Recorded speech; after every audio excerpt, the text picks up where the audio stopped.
スマートフォンリペアスメントショップ。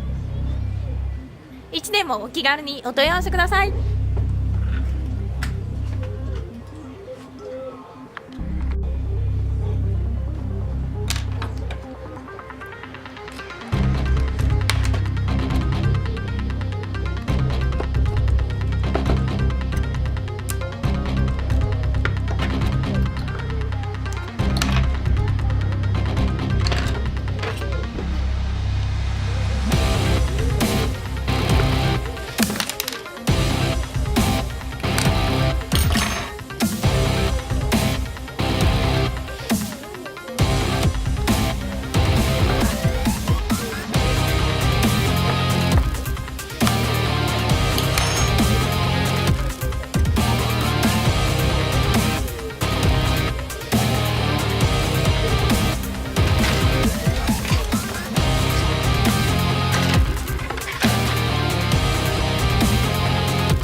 待たせしました。アップルマック神戸店でございます。iPhone の修理なんですけれど、はい。事前に予約必要なのでしょうか。いえ、必要なくご利用いただけますが、機種をお伝えいただいてもよろしいでしょうか。はい、iPhone7 で、はい。症状としてはバイブが起動しなくなりました。ハピックエンジンという中のバイブレーションの交換になりますので、4000円を頂戴する内容かとは思います。